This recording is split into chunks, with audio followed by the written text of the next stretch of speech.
skin, so gorgeous. We thank the life gorgeous. Thank the life gorgeous. I love the life gorgeous. Its torso is so tight. Ladies and gentlemen, from my mahogany panel den, along with my conquistador lamp, welcome to The Life Gorgeous. My name is Craig Kilborn. My friends, very polite, address me as Lord Kilby. This is The Life Gorgeous podcast. I share my magical life in hopes of improving yours. We've got some great questions coming up later. Make sure you leave those at the YouTube channel. Ask me a question. I'm going to answer those questions. Thanks for just the support across the world, United States of America, Canada, Mexico, and Paris and London are really coming through. A lot of views and comments that I'm getting, a lot of DMs from you people, and it's going very well. And it's been a wonderful launch, and I'm enjoying it. Today's guest. There are people out there that are successful that I don't know because I'm in my own world. Turner Classic Movies, crumbled blue cheese, Timberwolves, vodka. I'm in my own world, and it's fun. But this gentleman started following me on Instagram, and he has over 1.2 million followers on Instagram. Very successful. I don't really know his world. He's a broadcaster who grew up watching me and liking me and was inspired by me. And now I'm inspired by him because he has a pretty heck of a story there, coming from poverty and making it big. A lot of these young broadcasters, it turns out, watched me. That's very flattering. It's kind of like when I was young. I watched Mr. Rogers and Captain Kangaroo, and those guys got me fired up. His name is Bobby Bones. He won Dancing with the Stars. He's been on American Idol. He has his own successful radio show. He has a show on USA Network. He dominates. He wears glasses like me. We have something in common. Enjoy the interview. Bobby Bones as we dissolve. Oh, ladies and gentlemen, Bobby Bones. That is a fun name to say, man. It is a ridiculous feeling name, or at least it was for a long time because it's not my real name. Bobby Correct. is. Did you ever think about using a different name ever? He just turned it and started to ask the question, started interviewing me. Yes, I was Taylor for a while in the 80s, Taylor Kilborn. I didn't like the name Craig, but I do like the alliteration Craig Kilborn, but I never liked the name Craig. And when I was growing up, my favorite basketball player was Julius Erving. And I said to my mom and dad, Craig's boring. Why didn't you give me a cool name like Julius Erving? Well, our second choice was Brian, which I thought was kind of boring. But before we get started, I want to make sure we met on Instagram. I don't want anyone to think it was a Hinge Tinder kind of thing, but it was, how did we meet and why are we here together? Tell me what you're thinking. I don't know. I just am a fan. I mean, I've been a fan, much like all your other guests. The first 10 minutes of every episode is people gushing, and I'm into that. Like I listen to it, I enjoy it, like I feel it, I relate, and so I just followed you on Instagram, and I just replied to your comments. I DM'd you, was like, hey man, big fan. And that was it. I couldn't believe you responded. Someone of your stature responding to a low level guy like myself. Low level. You have over 1 million. You have 1.2 million followers on Instagram, but you do run in a kind of a different part of the industry. Is it? I don't want to categorize it. Is it more of a country kind of thing or not? I guess it depends which part of my thing you're talking about, right? Okay. So I'm on the air. I have a national morning show. And we don't play a lot of music, a couple songs an hour, but it's put on predominantly country radio stations, but we talk for 5 hours. So that part of, and I grew up in Arkansas, so I grew up in a very rural town. But my television shows, I did American Idol for 4 years. I won a Dancing with the Stars. Oh, we're going to get to that. Great athlete. But that's not country, but I would say it's, middle America. I'm just a normal dude. That's it. Okay, I want to stay in order here because my agile mind runs around here. So your real name is Bobby Estelle? Is that how it's pronounced? I pronounce it Estelle. Now, I was married in the last year, and my wife says that I only pronounce it Estelle because me and my family are all hillbillies, and so she calls herself Caitlin Estelle because it sounds, It does. you know, It a sounds little better. elevated. So I Yeah. guess it just depends who's saying it. Yeah, and what do you know what that is? As far as is that European somewhere, Estelle, or your ancestry or not? Yeah, I mean, I paid for the kit. You know, I got the dots in like Ireland and a little bit in UK. Oh, okay. So Okay. yeah, one of those where there was some green in a lot of the European countries. So Right, yeah, right. I don't guess anymore. Right, right. I just have to say something. So I've been to Arkansas once in my life when I was really, really young.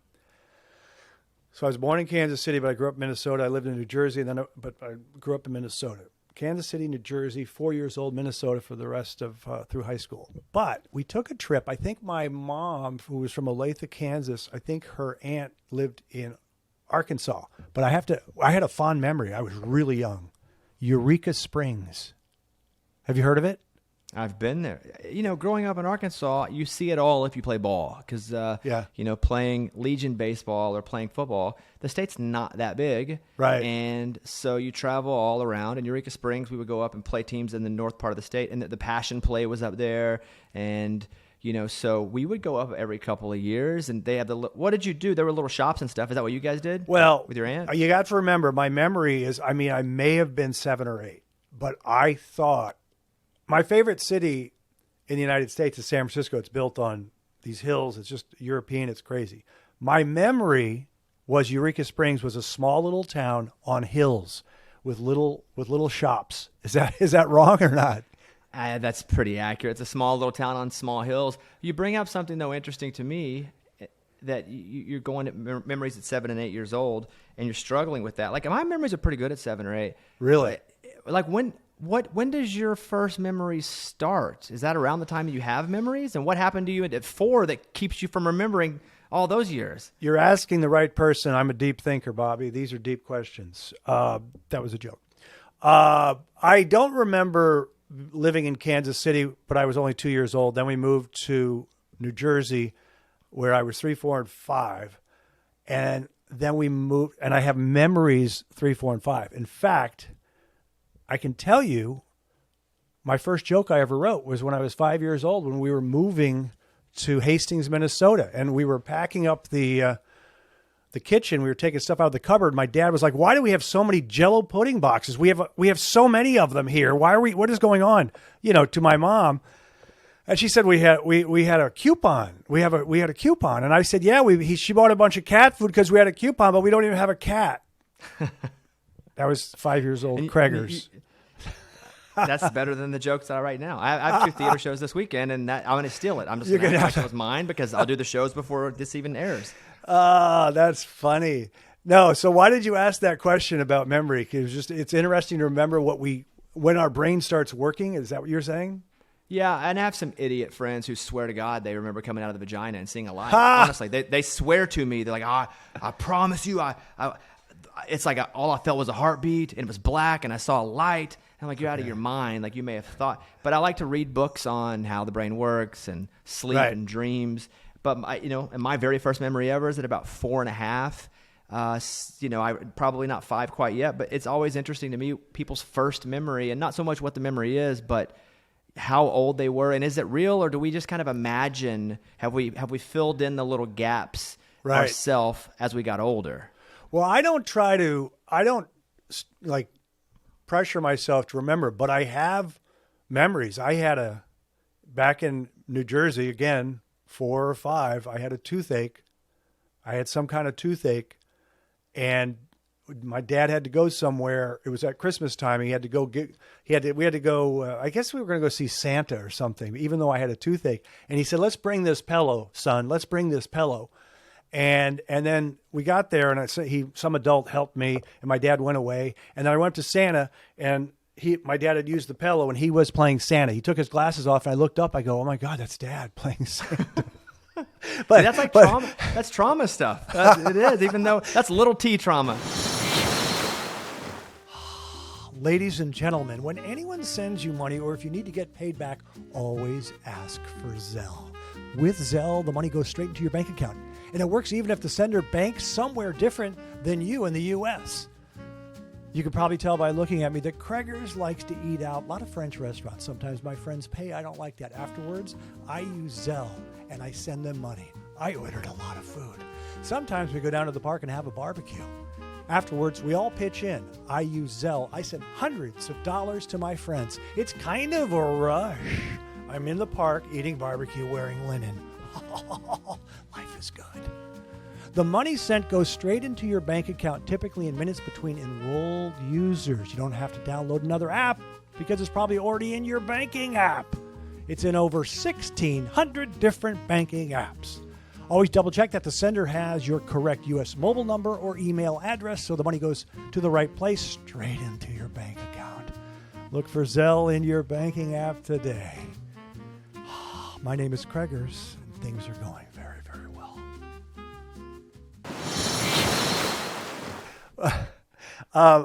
Do you? I just want to say something else. We could go here for a long time, but the guy who named you, or he gave you a choice of Bobby Bones or Bobby Z before you went on the air in Arkansas somewhere on the radio. Yeah. Radio manager. I mean, I was 17 and I was just begging for a job. I've always known what I wanted to do, which is be on the radio, be on TV, and do stand-up comedy. Right. That's always been the thing. I don't understand people that don't know. I've learned most people don't know their whole life, but right. I always knew, so I thought that was normal. And so I went in, begged, and they hired me to clean the radio station. And I was 17, great, I just wanted to be in the doors. And so, but they had fired somebody even before my first day of cleaning, and I had to go on the weekend. No experience, which is often the case with us. They just throw us on and see if we can survive more than thrive, especially at first. And he was like, you're on the air, your name's either Bobby Z or Bobby Bones. Both, even then, sounded stupid. Both. And I felt like at least Bones felt like there was alliteration, which I liked. Yes. And it felt more like a pirate type thing. Then I didn't even know what Z stood for. Right. So I just picked Bones because I was under pressure and I was 17. I do like it. There was a basketball player that played in the NBA I went to North Carolina named Bobby Jones. And Bobby Bones, it does sound, I like it. I say it a lot during the day. I hope that doesn't bother you. It does. I do it too. I walk around saying my name too. It just feels so good coming off the lips. And Bobby the Bones. I'm going to use that. I'm going to use it when I order my latte now. Bobby Bones. Take a picture of that one. Send that over to me when you use my name on a latte. I also enjoy your eyeglasses. Do you have a collection? Because I have a bunch, but probably I'm sensing you have at least over 10, and I probably have around 9. How many eyeglasses I probably have 25 or 30 pairs at this point. I thought. That's what I thought. Not like shoes. I have a ridiculous amount of shoes, and there's some childhood trauma involved in that collection of shoes. But with my glasses, it really is just for practical reasons. I don't need 25, but my right eye doesn't work. It's never worked my whole life. So it's got like 3% vision, period. I can barely see light and only slight shapes. My left eye, probably 80%, right? So It's not perfect, but it's pretty good. But I had to wear glasses when I was a kid just to protect my one good eye, more so than my bad vision. I got beat up. I had to wear a patch, got beat up a lot. So all that stuff happened. You're just throwing this stuff out there. Like, I got beat up a lot. That's a given. Okay. Some of look us at didn't. me. Some of us didn't get beat up a lot. Why? Well, I might as well transition. I do want to get serious. I read about you. You had a really rough childhood. It sounded like you came from poverty and you lost your dad. I guess he left. Tell us a little bit about, if you're comfortable with it, kind of a rough childhood, and you overcame that.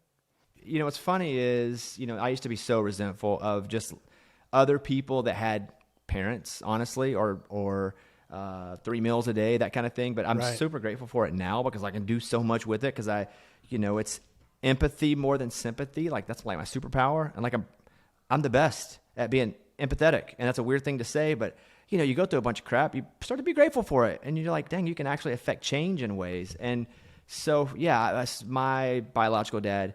Talking about first memories, like one of my first memories, like real memories, is I fell off a house when I was 5-6 years old. You fell off quite a distance, you're saying? Yeah, 8-9 feet, off the roof of a house. I climbed up, and I'd fallen off and landed on my stomach, and it ruptured my spleen. Oof. And so we didn't go to the doctor where I was from. I never went to a dentist until I was 20. Oh, my Lord. And so we didn't go so I hurt so bad. I told my mom, I was like, I got to go to the doctor. I can't even walk.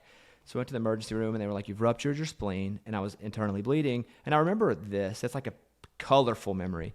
And so I go into the hospital for weeks and they do emergency surgery. I get through it. But my dad left. I never saw him again. Like that was it. Whenever I went through that, he pieced out. And You mean, wait, that's the reason he left, or he just left for other reasons?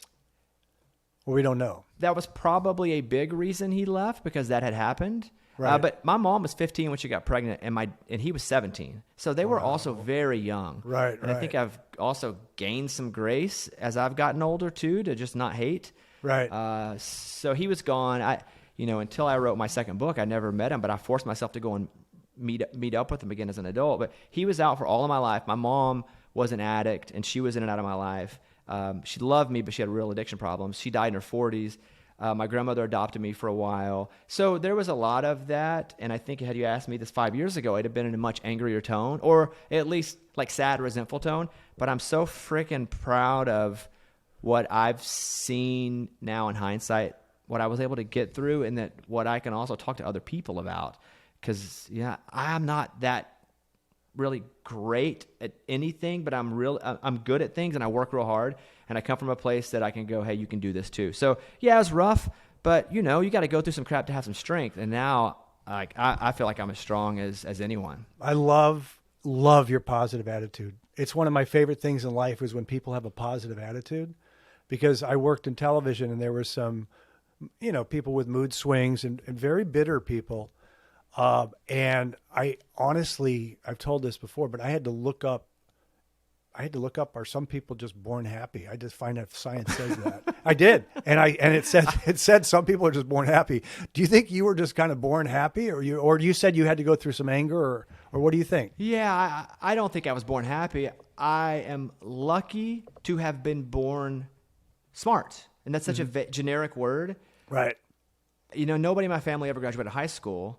And so I finished high school, I graduated college, I left, but I was able to see when I was young, I didn't want to do what was happening around me. The drug use, the alcoholism, I lived in it, but I didn't want to do it. So I've never had a drink of alcohol. I wish I could. I'd be awesome at drinking. I compete so hard in everything I do. I would dominate drinking.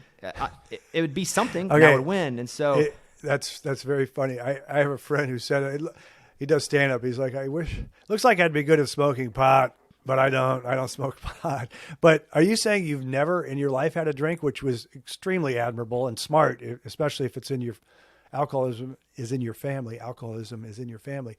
Are you saying you've never had a drink? No, I've never had a drink. Yeah, not That's one. good for you. And not because there's no moral thing about it. I would have it and I would feel like I needed to win. And there's no game. And I would win. Right. And I would I'd have some sort of badge on Facebook or something that showed people that I was awesome. I've never smoked anything, but only because I know what will happen to me because of my personality. Right. Well, I did see your celebration, Dancing with the Star, when you went Dancing with the Stars, when you won, or one of the things you were going crazy dancing around, which is fine, good enthusiasm. Thank you. And if you were drinking or smoking, maybe other things would happen. Who knows? But I do say on the Life Gorgeous, I always try to say it's uplifting and positive, but I do tell the young people to drink in moderation, because we've all been there. You haven't. Thank God you're so disciplined. But I cut way down where I have one vodka a week and a little red wine. But there were times in my 30s, that's right, I'm over 40, Bobby, that I drank, you do binge drinking. You go to parties and you keep that buzz going with the vodka. And I just tell people, have an out, go to bed. Don't bar hop, don't chase the night. Have a meal and go to bed. But thank God you're pretty solid that way, man. That's congratulations.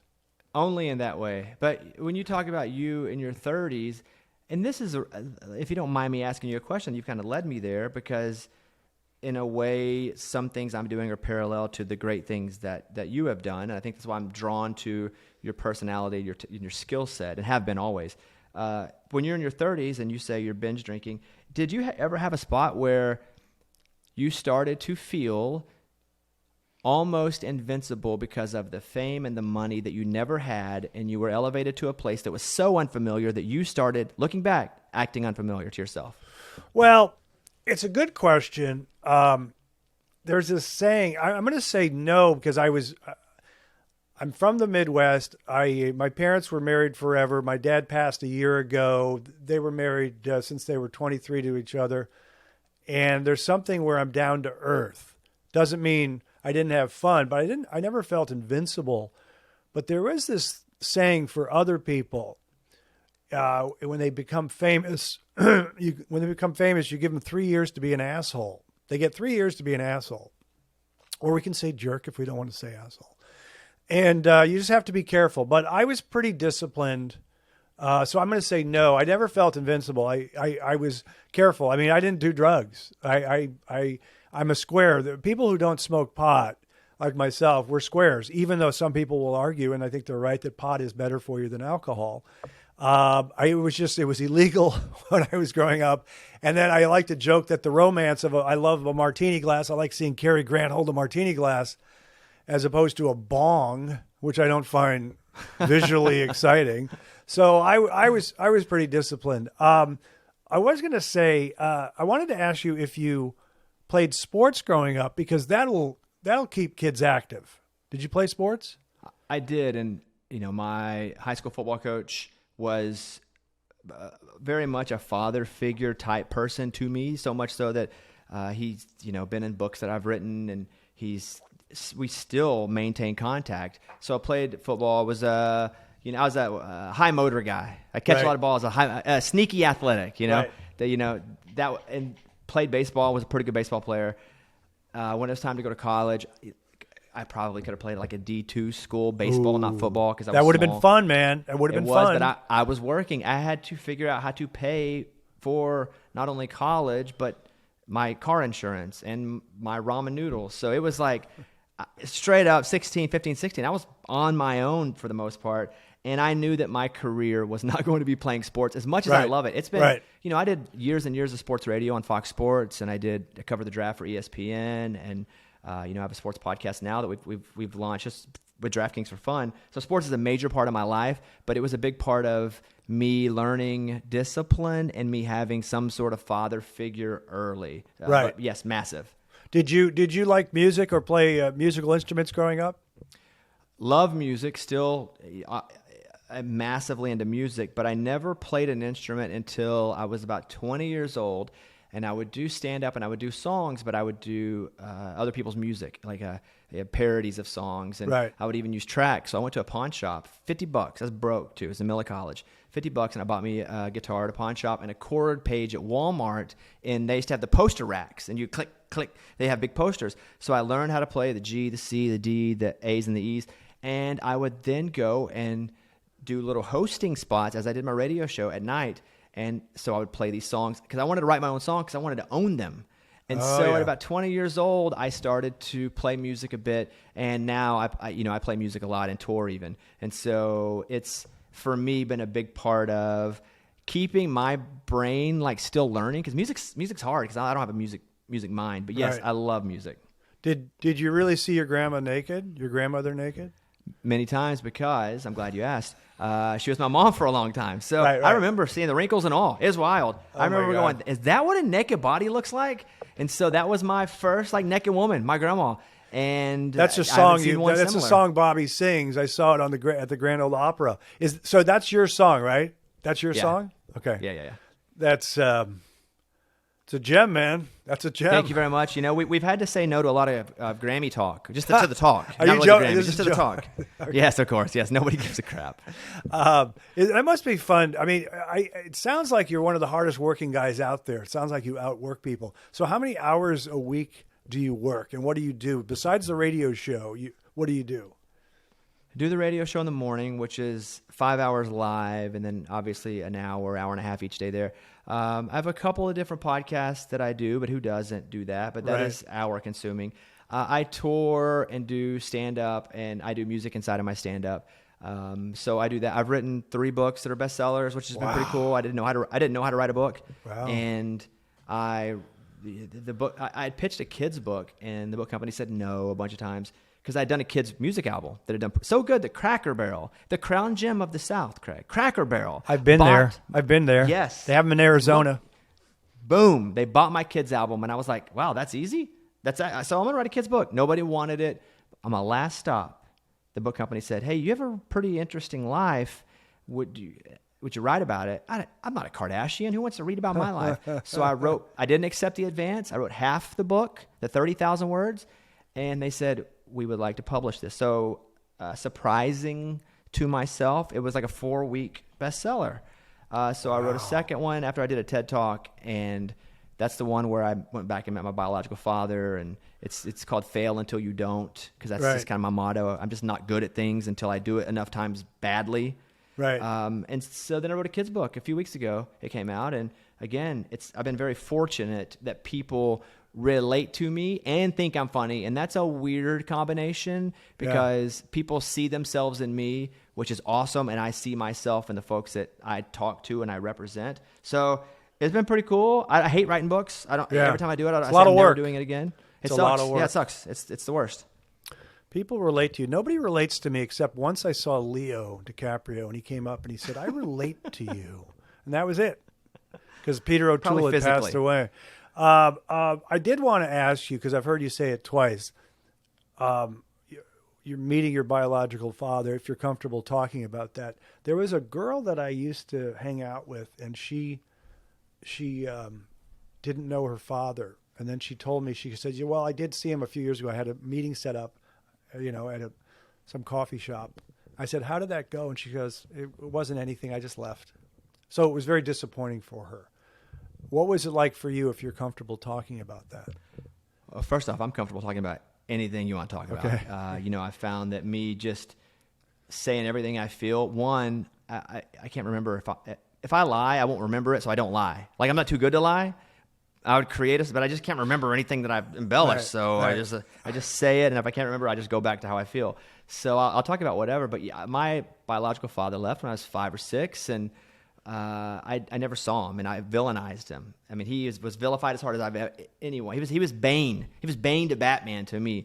Like, I just hated him because he wasn't there ever, and I didn't have a father figure unless it was a coach or a friend's dad for a long time. Very resentful, very jealous.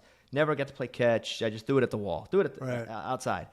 And so when I was writing my second book, which is actually right here, I have a whole shelf of just my book. So when I do anything on TV, they just see my book. Yeah. I didn't want to tell people about the things that I've struggled at and say you can do it without me going and really attacking what I've struggled at the most. And that was not my relationship so much with my biological father, but my relationship with myself about my biological father. And so I texted him. Now, I didn't have his number, obviously, but I reached out to a cousin who made contact with somebody else, and they said, here's his number. And so I texted him, and it's a weird thing to text your finger quote dad and go, hey, this is Bobby, ... your son. And so I said that, and I said, hey, I'm going to be in town in Arkansas, because I live in Nashville now. So I'm in town in Arkansas on this date. Will you be around? Truth is, I was not going to be in town. I was just giving a point, and I didn't want to leave it vague. And he goes, yes, I will. He was shocked by me reaching out. I arrive at this barbecue restaurant that I told him to meet me at. And like an idiot, I didn't go and survey the land before I got there, because I see him drive up. Now, I've never had an adult conversation or even a 12 or older conversation with a parent. Just never. My mom, even though she was there, she was in and out, and she had substance and alcohol abuse problems. So I've never had a period with a parent. And I see him drive up, and it's weird, and I know this is normal for other people, but he looked like me, just older. Oh. And that's so, of course he is. He's your dad.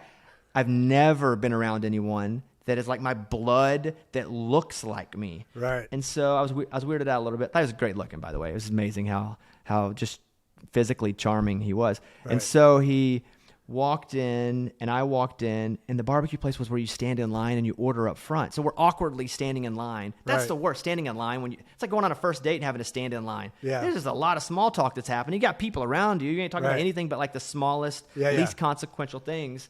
We order and we sit down, and I could feel it change to where I was a bit nervous. Obviously, it had been 30 years. How old are you at this point? But it's probably 5 years, so 35. Okay. 35, 36. Yeah, it was Right. 30 years from when the last time that I saw him.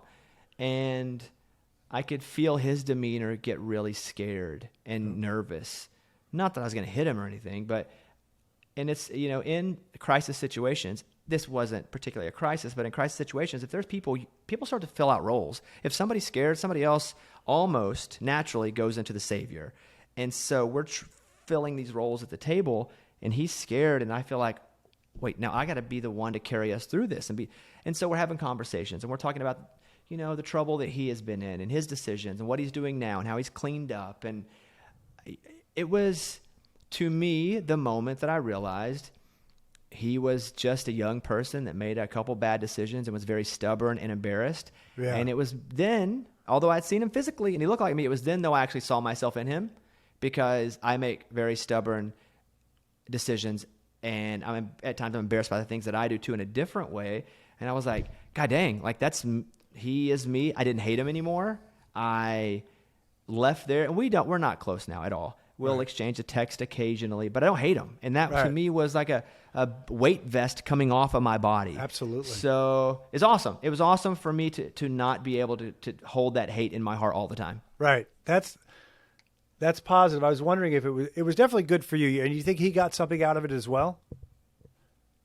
I would think so. I would think he knows that I don't hate him. Right. I mean, if I'm going to hang out for a minute and exchange texts. Now, he does have a relationship with my younger sister, and he helps her out now. And they have one. She missed him being there and leaving, right? So he just came back into her life out of nowhere. Right. Where I got the early part of that, and I was resentful and sad that he was gone.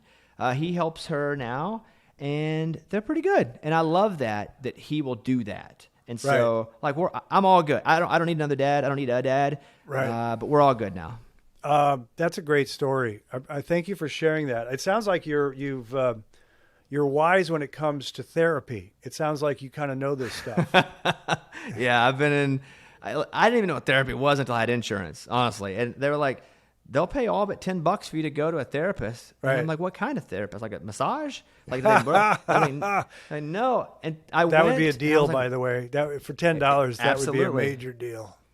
And so, but yeah, I started to go and learn that little tools, and it's been great for me because I think I would just be an angry, bitter person instead of a positive person, for the most part, had I not been in a lot of therapy. I want to do Dancing with the Stars. I want to hear a little bit about the podcast. Then we're going to do another segment. How did you get on? They invited you on Dancing with the Stars. Was that difficult to get that invite? How did that happen? I didn't pursue it. I've never danced a day in my life. I was on American Idol.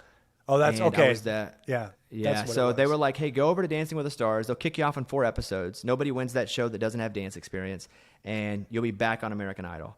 And so I was like, all right, cool. And so I went over. But the thing is, I'm so freaking competitive. Yeah. They only allow you to train for 4 to 6 hours a day, but I would rent studios that they didn't know, and I would just go practice to the stuff on my phone for 6, 7, 8 hours. And then I would go do my radio show and sleep for a few hours in the dance studio and then do it again. And so I was on it. And I just kept surviving. But it was like controversial in that community because I sucked. I was getting better. Right. But when Vegas put out the odds to I was like plus 400. And I was the underdog. There was like a 93-year-old who had better odds than I did. And I take offense to that crap. Yeah. And so I worked hard and I won the show. Right. And it was pretty cool to just win it because it was, that's huge. Me, it was more of a metaphor of you can figure out life. You don't got to go down the same path that is traditional. Like you can figure out a way. And then they changed the rules of the show after I left so people wouldn't win it like I'd won it before. But loved the show. The experience was great. I'm a terrible dancer.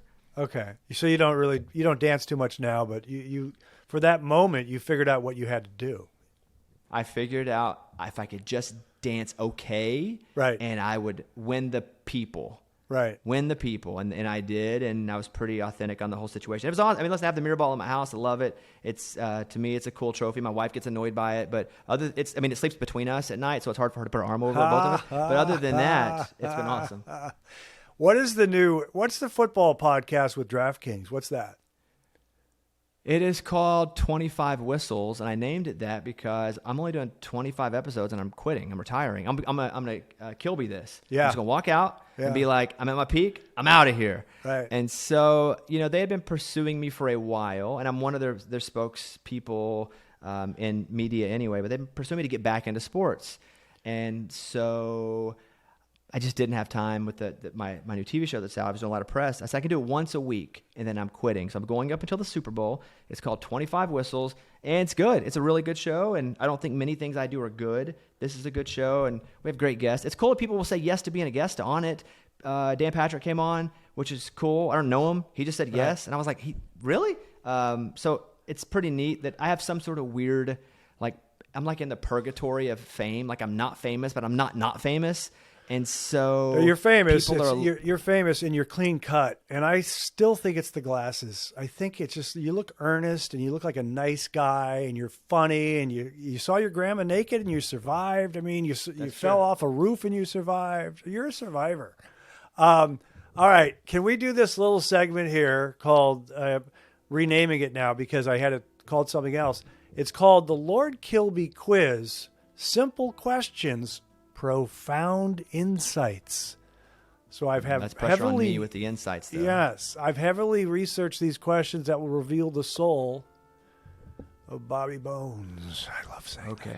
Favorite book in elementary school. Favorite book in elementary school. Boy, when you add in elementary school, I mean, I probably though read Born Standing Up in 6th grade, and that counts. It's Steve Martin. I remember Cruel Shoes. I that's the one I read by Steve Martin. Born Standing Up, which is great too because those are all the stories, right? Cruel Shoes are all this different. Cruel Shoes was very short little chapters, like funny stories. Yeah. Dogs in my nose. I woke up this morning and I realized I had dogs in my nose. I could feel their playful vibrations and hear their muffled barks. It's okay to have dogs in your nose. You coax them out with a little raw meat. That was like, and it was very brief. Like, yeah, that was Cruel Shoes. Born Standing Up was his story. And, I was, even as a kid, he would do magic at Disney World or Disneyland because that was what he wanted to do. And he took magic and learned how to do comedy and performance from magic. Now, I'm not a magic guy, but I learned how to do these things that I do all from, radio or just being on stage. But that's probably my favorite book in 6th grade or so. That's that good. Counts as That's good. I liked reading bios. I read a lot of basketball bios. I also read Sports Illustrated from front to, the front cover to the back. And somebody said there was this guy named Alistair Cook, this British guy. He said, I heard the best writers in America write for Sports Illustrated because you had Frank DeFord and David Halberstam and Curry Kirkpatrick, and they would always turn a phrase. But anyways, let's go to the next one. First concert you ever went to? My first concert was at a amusement park, and it was a small country band at the time. They later blew up, named Diamond Rio, and they had a song that was just hitting the radio. And I was a big country music fan, also a big alternative fan too. But I remember that same weekend, I saw Diamond Rio as my first, and then I went and saw John Fogerty and Peter Frampton at the same time, and I listened to a lot of classic rock radio, and so I knew I just wanted to pull out the "Do you feel like I feel?" Right. And so that was like my first concert weekend. So I consider all those to be in that first like group of concert. Yeah, that's. So how old were you then? Would you say? Probably like 11. Probably like 11 or so. Yeah. When I was in Minneapolis, St. Paul, I grew up in Hastings. My dad somehow we were really into the Jackson 5. And I probably was, I want to say I was in 5th or 6th grade, and they were now called the Jacksons because Randy had just joined them. They were no longer the Jackson 5. And we saw them at the St. Paul Civic Center. And it's the first time I ever saw a strobe light. They were dancing with a strobe light. So I saw the Jacksons, and that was fun. But I also remember, this is kind of weird. I didn't listen to white rock and roll growing up. I listened to Sinatra and Nat King Cole because my dad liked that. And then I listened to soul music, Barry White and Earth, Wind and Fire. But I went to a dance briefly in 8th grade at the parochial school, which is not, a friend of mine told me to come by. And this cover band was playing a song I'd never heard, but it was cool. Thin Lizzy Jailbreak. Do you remember that song or not? I do. Yeah. Yeah. I Is do that remember before your time or not? That is before my time, but I'm such a music guy that I know Thin Lizzy from just listening to the radio. Right. Oh my gosh. Okay. This is people like the. We have 3 more questions. Favorite Italian dish? I don't. You don't do I it. mean, what do you? I don't even know the difference in noodles. My wife will talk about, and I'm like, which one is this noodle? Listen, I'm from Arkansas, and so it's all spaghetti. It's all spaghetti. Okay, so spaghetti. Okay, so you haven't had like eggplant parm or chicken parm or any of that kind of I've stuff. I've had it, but I don't know the difference. And Okay, that's fine. I heard like you and Rosillo were talking about that type of thing. Yeah. And at that point, I need Rosetta Stone fancy person because I don't know that language. Wait a second. Well, this will be funny. Okay. What do you think of crumbled blue cheese? So where I come from, you get a salad with just mostly lettuce and tomatoes, and when you want to pay a little bit extra, you put a little crumbled blue cheese on there. Yeah. And so I don't know really what it would be used for other than that. But if I get a little salad, I love Caesar, yeah. Do you like it? But if a wedge, come on, a strong wedge with some blue cheese crumble and some blue cheese dressing at like a Ruth's Chris because and the red company's onions, paying for it. onions. No onions. I can't do onions or mayonnaise or peanut butter. Nope. Other than that, awesome. No one was going to put peanut butter on your salad. You never know. I don't understand some of the foods you guys talk about. The reason I ask about blue cheese is because I love it. I love crumbled blue cheese. So if someone said I like it, I would say wrong. You have to love it. And before I get to the final one, what do you eat then? What is the food that you eat? Hamburgers and hot dogs or what? No, I eat pretty clean. Salmon, broccoli. I don't like salmon, but I do eat salmon and broccoli. I eat a lot of chicken, some beef. I try not to eat too much red meat. Good for you. But I do eat a little bit. So just in the morning, I'll wake up and what did I have this morning? I had some overnight oats. Some oats with the little blueberry on it. Yeah, good for you. It's been easier because it's weird to have money, honestly, because I didn't have any, and I was scared of it for a whole long time. But now you can just pay people to make nice things to eat that are also healthy. And I get so irritated at folks and situations when they're like, "Oh, everybody can be healthy. All you got to do is pay $84 for the organic thing at Whole Foods." And I'm like, normal people, we can't pay. We can't afford that. Right. I can now, but I couldn't forever. But now that I can, it is both bizarre. It's awesome, and sometimes I feel guilty about it. Do you have a chef, or do you? Sometimes it just depends on how long I'm home. Right. So if I'm home for a couple weeks straight, yes. I have not studied your body, Bobby, but it looked like you were in shape on Dancing with the Stars, the video I looked at. Yeah, pretty good. I mean, I do okay. I'm pretty good. I'll name check him one more time. I'm no Rosillo on his Instagram. When he's, that's a thick, muscular dude. He's very buff, and he likes to. I guess if you're buff, you don't wear a shirt. That's what I've learned from him. So maybe I shouldn't wear a shirt. I should wear 2. What's that? I should wear 2 shirts then. Yeah, that's funny. Okay, finally, favorite pie. This is the one that divides a lot of people. Favorite pie. Man, I'm also.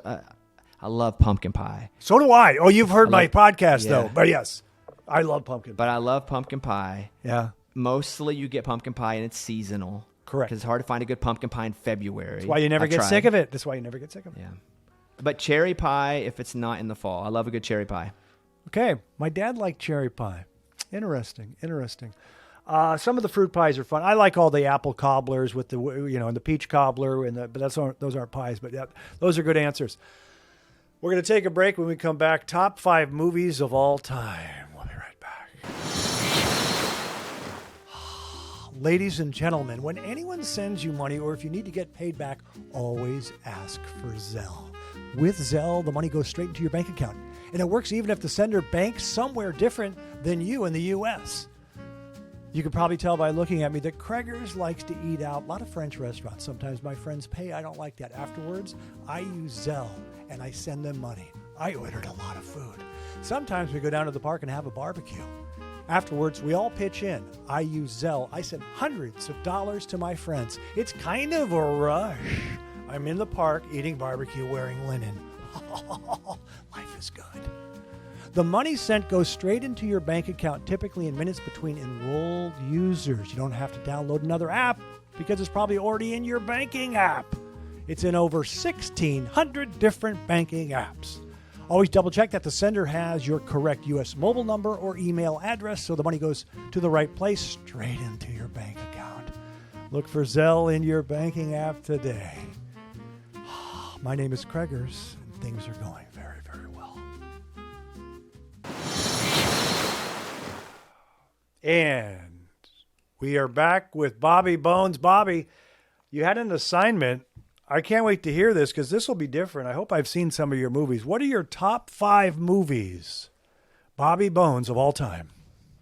At number 5, and this is one of those movies I only watched once because I didn't need to watch it again, but it reminded me of me for so many years and how vulnerable I was and could have easily done this, but Her with Joaquin Phoenix. Oh, that's a good where he one. fell in love with the the operating system. Yeah, I haven't seen it. Don't get mad, but that's good. That's a good choice. It was, basically Alexa or being able to cater to your every need, at least emotionally, and talking to you, and you become friends with them, and he fell in love with her, and some weird things happen. But I was like, dang, that could have been. I mean, I was catfished by real humans. I can't imagine if they would have actually, been that advanced when I was 28 years old. I would have probably fallen for that too. That's interesting. Go ahead. You're gonna list them all. Oh yeah, sure. Number 4, this is Spinal Tap because so funny. The first of those Christopher Guest movies that kind of created the type of humor that I enjoy. Yeah. So you could go Best in Show. You could walk through all of that, and I couldn't argue with any of it. But without This is Spinal Tap, none of that, and none of like The Office, none of Parks and Rec, none of these It started. It's hilarious itself, but it also started what I feel to me is my pocket in comedy. Yeah. So that would be number 4. Number 3, and I'm going to say this before I read the top 3 here. I don't consider myself like a Jim Carrey stan. I like Jim Carrey fine. He's funny, and at times he's really funny. But I don't. If you were to ask me to name my top 10 favorite actors, I don't think I would put Jim Carrey in that actor list. And you'll see why I'm saying this coming up in just a second. But at number 3 is a Jim Carrey movie, Eternal Sunshine of the Spotless Mind, because it's, would you eliminate memories if they were bad, traumatic memories?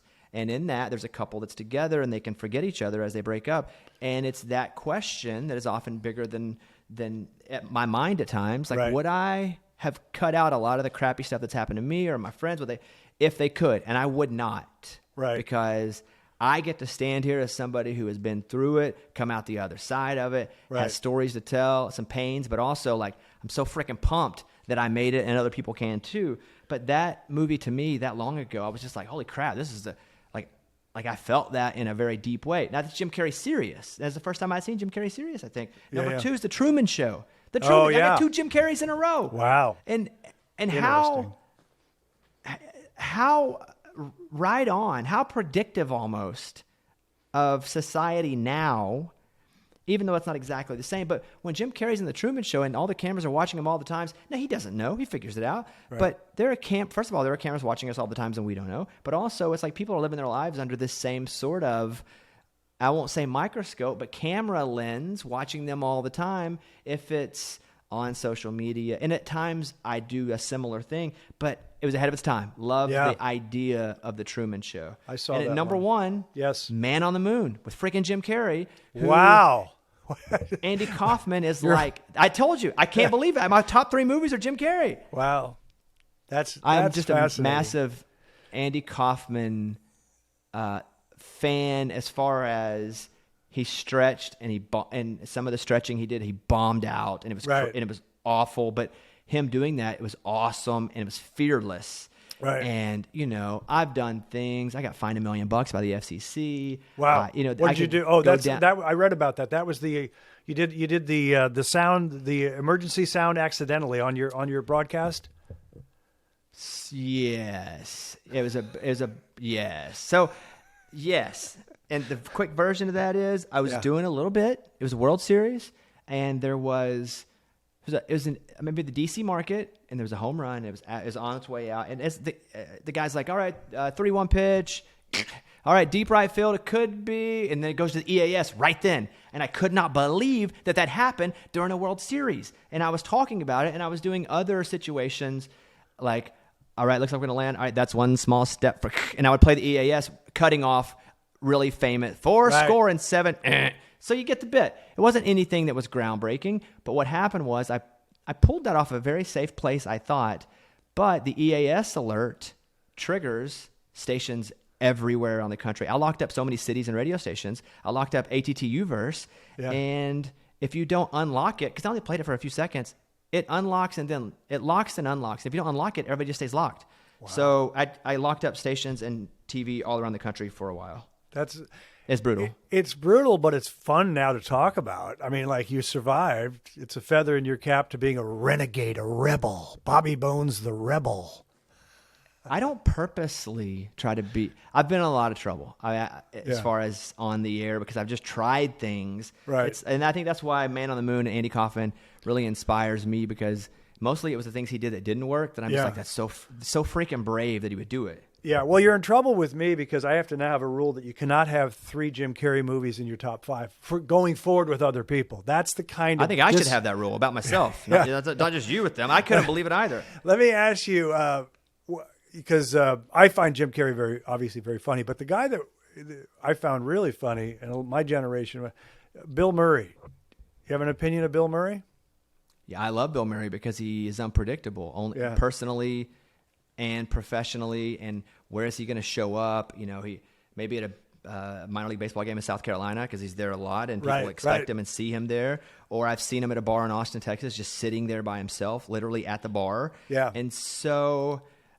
That to me, again, a bit Kaufman-esque, maybe not in performance, but the unpredictability of someone who has every resource, that's pretty cool. Like, he doesn't have to do that stuff and doesn't want, he's just as him. And anybody that can be authentic to who they are, like, I think that's pretty freaking cool. Yeah. Okay, I'll quickly do my 5. Now, my producer, Nick, I keep saying the same 5, they're old classic movies, and he says, do something different. So I'll do something different today. I'm going to say... But these are your 5 what then? Because these aren't your 5 favorite. These are your 5... No, these are 5 that I enjoy. These are... Actually, I'm going to name 2 that I'm going to name The Godfather 1 and 2 because they are considered, really top movies. Godfather, I think, is 2 or 3 on AFI because I looked at another AFI list. They have Citizen Kane, The Godfather, and then Casablanca. And then the other list I saw was years earlier where they had Casablanca 2 and they rotated them. But anyways, I'm going to name 3 quick movies that are not top 5 movies, but these are movies I enjoy. They're rated on the IMDb. They're rated right around 7 because all my Hitchcock movies are rated over 8, but these are around 7.2, 7.6. One is actually 6.8, and it should be higher. These are movies I watch over and over. The Firm with Tom Cruise. No Way Out, Kevin Costner. In the Line of Fire, Clint Eastwood. You ever seen any of those? I see the shake in the head. So I'm a couple years older Godfather either. Yeah, that's okay. You'll see it one day. This is, I should have said this at the top. I'm like 5 years older than Bobby, so you guys might get thrown off. He hasn't seen all those movies. So anyways, that was fun, man. I really appreciate it. You're very interesting. Good energy. I have more questions, like how many hours a night do you sleep? Do you sleep? No, I don't. Maybe 4 or 5, but I don't perform well on that though. I've had to learn waking up at 3:30 in the morning, not to learn and love it. I just am better hating it. Right. You seem like you have a very active brain, so I was wondering if you're able to shut down at night. No. And meditate. Not at all. And meditate. I think my wife and I's biggest constant struggle is I don't shut it down at all. Yeah. And she is very good at. She got her master's degree, and she was doing, working in oil and gas commodities internationally, and she could move these numbers. And I'm just like, dang, how are you hot and smart? But she could shut it down, and I can't, and it doesn't ever stop. So no, and that's probably why I don't sleep a whole lot. Yeah. Well, you that look and good. IBS. IBS You look really gets good. me too. You know, the lack of sleep hasn't gotten to your face yet, unless you're wearing a lot of makeup right now. Thank you, sir. Pleasure meeting you. I look forward. You too. You invited me on. I'll be whenever you want me to be on the DraftKings. I think you said November. I'll be around for you. I appreciate that. It's called 25 Whistles. Maybe wants to check it out. I got a show called Snake in the Grass on USA. I got a Venmo. I just say it all. No, but I appreciate it. I'm just a massive, massive fan. And the fact that you asked me to come on, it's literally the cool. Even if you didn't record this and this was just us and for our own, if it's like a cameo that I paid for, I paid like $7,000 for this cameo. I appreciate that. And it's been awesome. And thanks for having me on. You know, thank you. And it's interesting because I could talk to you for a long time. And when you asked me at the beginning of this about my memories when I was younger, I could have gone 50 minutes on that and talking about the vivid things I remember and what I don't remember. But that's for another podcast. We'll do that again sometime. Let me say this. This is, and you don't have to respond to give me an answer now, but what I think your people would enjoy, because if people only come on the show because they are massive fans of you, I understand that. Same here with me. Like, we followed you through ESPN, obviously, and Comedy Central, and the late night show, and then we wondered where you were, and all of that, we all did that together. I think if at some point, not on my podcast, because that's a sports deal, you should let me interview you on your podcast and just go, it's wide open. I think your people would freaking love it, but it might be a little difficult for old Lord Kilby. When you say wide open, meaning like I can ask whatever I want. Oh, yeah. Well, here's what I can tell you is when people do that, if I don't want to answer, I say it's a story for another day, because I think I have an obligation to write a book on my late night experience, or have that be a chapter in my book. You know, if I call the book, I say I'm going to call it Above the Fray, then I'll explain some of the dysfunction in late night on principle. But I don't really want to rehash it, but I will when I write the book, if that makes sense. So when you interview me, I might not answer your question unless I decide going in, okay, I'll give you a couple gems. I'll give you a couple gems that here was the problem here was a problem here was a problem here. And as the host of a show, if you're the host of a show and you love it, you just put up with the silliness. But then I said I got creatively bored, because it's true. If I didn't get creatively bored, I would have just stayed there and, had a great time.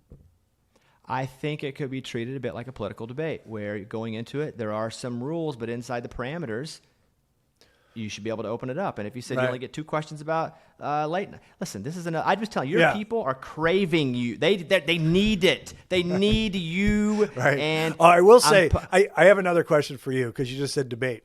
So I have this theory, and I basically want to ask you, do you guys debate a lot on your radio show? But my thing is, I don't participate in debates because a couple reasons.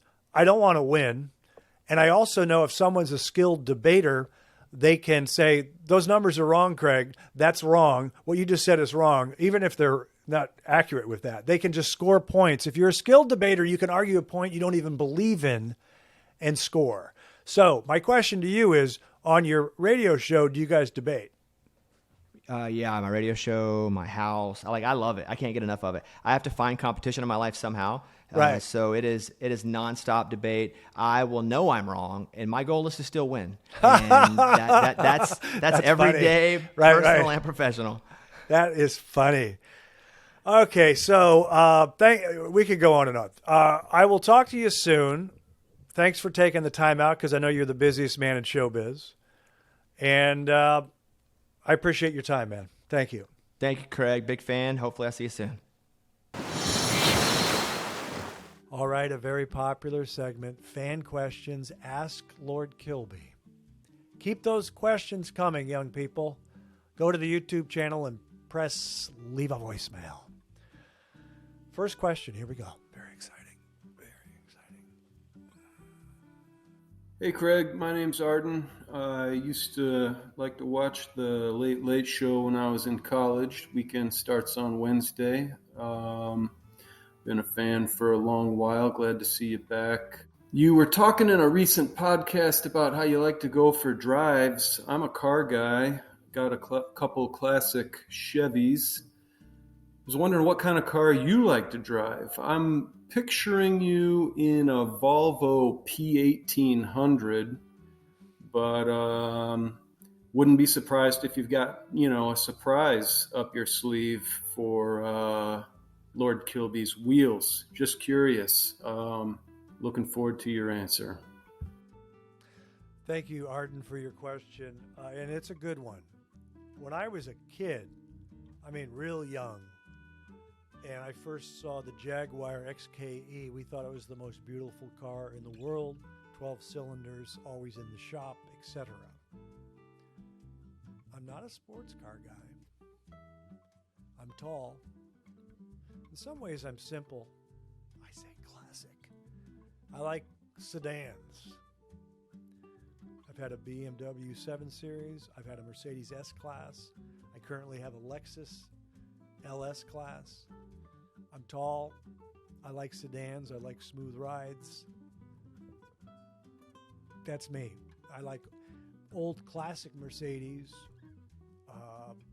But that's my answer. I've had silver sedans and black sedans. Thanks for your question. Next question. Kilby, it is your producer Nick here with a YouTube comment question. The question is, in the last couple of years, vacation rental homes in my area are stepping it up with more home gyms and game rooms. Could mahogany paneled dens with burl wood inlays, bountiful velvet and tufted leather sofas be the next big thing? Don't be surprised if you end up being a thought leader in domestic spaces that say, we can do a little business here, but let's keep it casual. I just don't think a mahogany paneling and velvet is conducive to working out, even though it's beautiful. My instinct is it'll be martini time. It'll be cocktail time.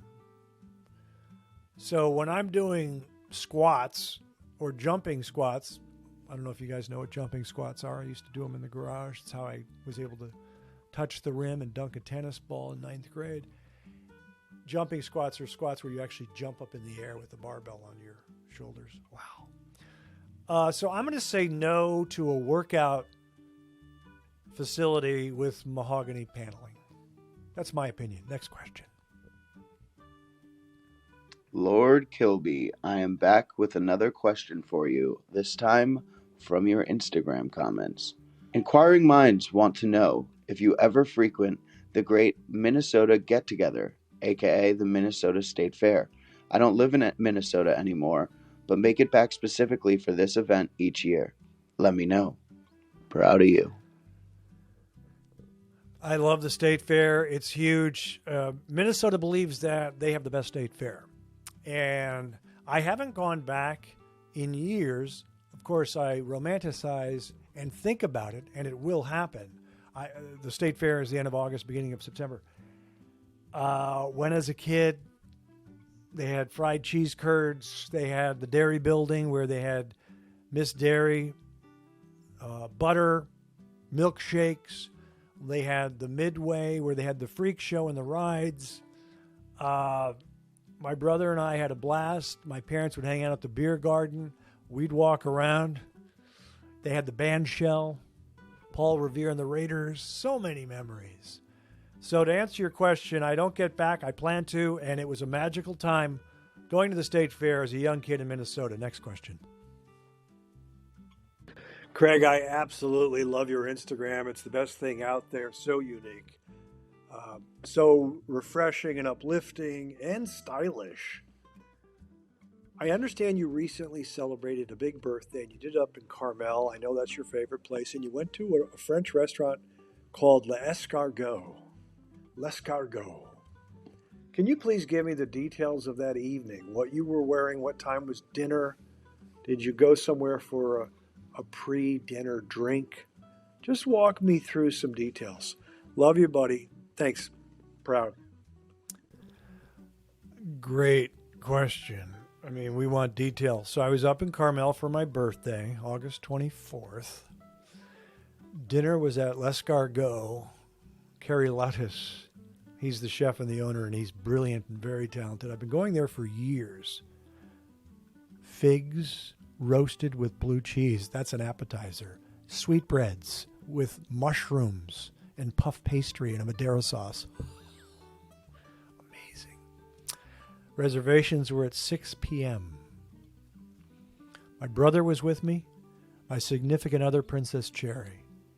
I was wearing a blue blazer and slimming khakis with my favorite Armani loafers. Cuff-link white shirt, custom made, everything custom made except the pants and the loafers. So that would mean the shirt and the sport coat. We had a pre-dinner drink at Grazing's in Carmel. I like Grazing's. Locals like it too. Grazing's is great. I had some wine there. I'd already had a vodka a couple nights before at Anton and Michelle's. I wasn't going to have another vodka. Dinner was 15 minutes away as I sat there with some wine. I said, I'm going to have a vodka, but I'm not going to finish it. I said to the bartender, what's your smallest martini glass? And she goes, this is it. It's 3 ounces. Blah, blah, blah. That was a bad impression. She was very nice. Lori. I just said, Chopin up. A couple olives. Let's do this. She made it. I had a few sips. My brother had a sip. I needed that. Before I walked into the French restaurant, L'Escargot. That's enough details now. I could write a whole chapter on this, and I might in my upcoming book, How I Celebrate Dinners, Pre-Dinner Drinks. It's called Living. I believe that's it for the questions. Ladies and gentlemen, thank you for listening and watching. That's our show for today. We'll have another great interview coming up. Remember, I'm proud of you.